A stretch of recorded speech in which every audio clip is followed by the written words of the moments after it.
Now, recently, UWEZO launched what it calls Assessment of Life Skills and Values, also known as a Life Activities Program. Now, the program is centered around enhancing parental roles and improving learning outcomes among children in the country. Tonight, we look to see how parents are embracing the Alive program, and for that, we turn to Emmanuel Lubaale, a participant Alive Parental and Community Engagement Activities. Good evening to Emmanuel, and thank you for joining us. Good evening, Mildred. It's a pleasure.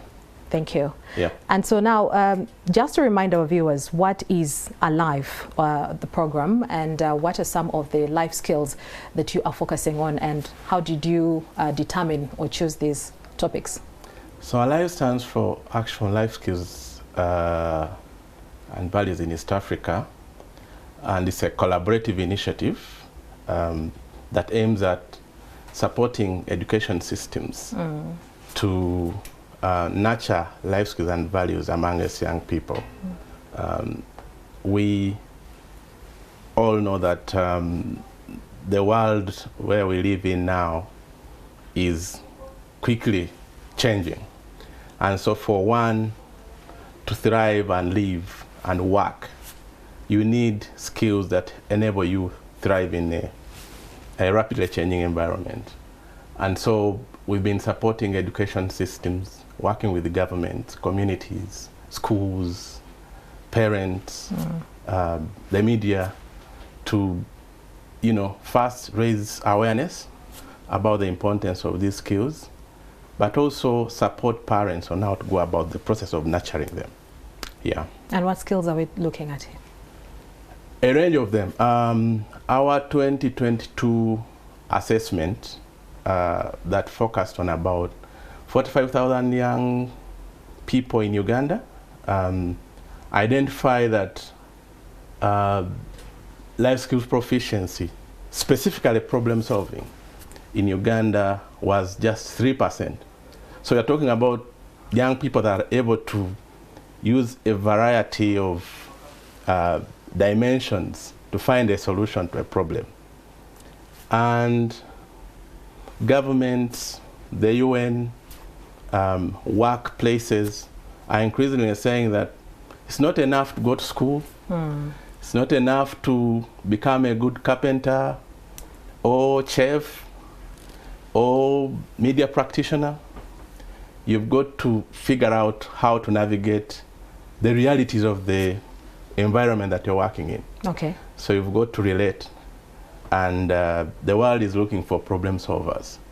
So as a result, we've nailed down on problem solving, given its central role in positioning young people to get to work, to learn, and to generally thrive in their day-to-day work. And so the 45,000 young people that you found who are not able to, solve a day-to-day problem, were you also able to find out where the problem is for them not to be able to, to address some certain challenges? Is the problem stemming from home? Is the problem stemming from school? Yeah. Where is the problem?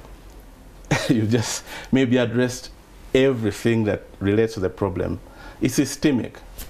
We know that there have been efforts to reform our curriculum, to make it competency-based, that's, being learner-based. So that recognizes the fact that the system, as it were, is not set to support that kind of approach. Not to mention the sort of like cultural approach, where we grow up, our families, the relationship between children and their parents and caregivers and communities was then very, so to speak, restricted to respect and so on. But as the world has changed increasingly, parents have got to give space for their children to ask questions, to become curious, and that's the whole foundation of becoming a good problem solver. And it's not just about, like I mentioned, being good at teaching or doing your job. It has to be nurtured, it's learned. So the whole problem has been the system. And we're now taking that effort through this campaign to rally our parents, our teachers, our religious leaders, and our communities to have a series of conversations about this. And how are you preparing, especially the parents' involvement? Because you have said if my child is going through something, I should give them space. But that is a very difficult thing for a parent to do. Yeah. It is very difficult, because then you feel as a parent it is your responsibility to step in one way or another. So how exactly are you preparing the parents to handle these challenges? So as part of this 10 weeks campaign, we're into week 5. We're working with parents across 6 districts in the country to hold a series of conversations. First, we raise awareness about how important this is by painting that picture. That, you know what, in Uganda, out of 100, only 3 children can solve a problem. And when our parents, whether in Oyam or in Kampala, get to know that, it kind of instigates that level of action. And we've seen a lot of interest. Then we have a guide that community facilitators and our partners across the country who are part of our community-based organizations are delivering.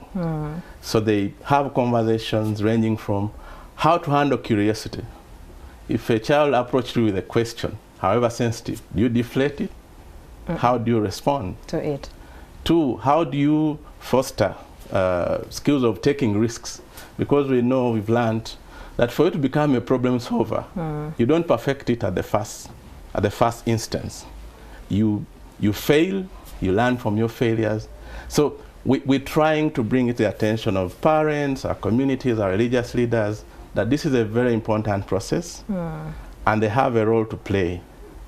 And most of all, we're documenting what is going on, and we're here at NTV, Talk of the Nation, to still raise awareness about it. Yeah. Yes, you've just said that you have moved out to communities, Oyam, say, and would like to know what are some of the things that have interested you or that have surprised you when you have brought this topic to them? Because when you go to the rural areas especially, there's people that are not so much exposed, and when they hear you talking, they might hear you as someone who is speaking in tongues. So how has it been like? Well, first, we're open to learning, so we're not saying that everything will change at once. But what has been fascinating is the level of interest and the level of support that the communities have offered. Religious institutions have offered us churches to host meetings. They have sat in meetings for 3 hours and so. And in rural communities especially, what we've seen is that because of lack of information, the understanding of problem solving is difficult. Like I mentioned, some people think that problem solving is all about getting into school and scoring marks, or getting into a vocational institution and learning skills of being a carpenter or a mason, or I mean that is a generational mindset. Yeah. That is what most of us grew up perhaps knowing. Even some parents will leave it up to the school. A parent will be like, the school will handle that. Yes. And that brings me to the next question. What do you think is the role that the schools are supposed to play, or the schools that are supposed to play in reinforcing or in imparting these skills into children? Well, to give space. We know the government luckily has just reformed the curriculum to make it competence-based. And that means that our teachers increasingly will get a learner-centered approach, and they are doing projects. We welcome that, but allow time for more questioning. We know our education approach, even our teachers growing up, everything was punitive. Teacher says this, X has to be X.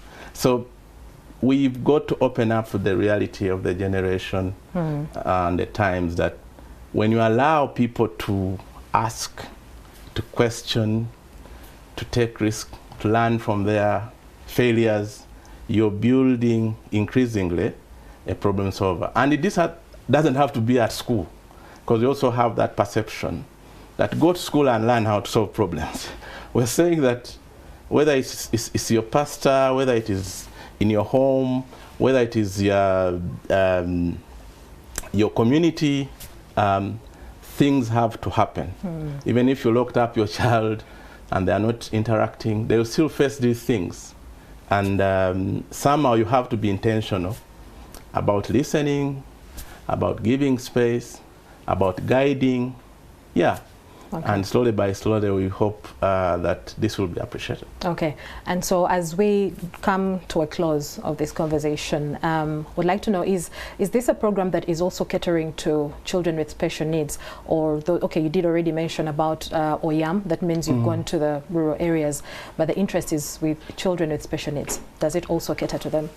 Not specifically, at least in the interim as we do the pilot, but we are very keen to reaching out to those that are most left behind.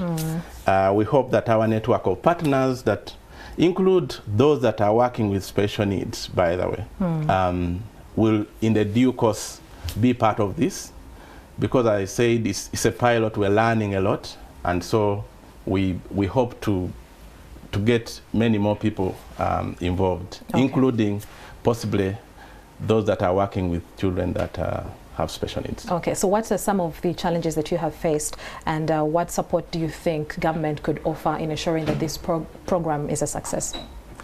Well, the challenges are that it is enormous. So certainly UWEZO and their live collaborative partners cannot be everywhere. And when things are well received, sometimes people demand for more. So of course, we know that the system, government, and other players can pick this up. Our religious leaders can pick this up. Okay. And so the support we need is to get this level of awareness far and wide, and such that everyone is able to appreciate how critical it is to build a problem solver.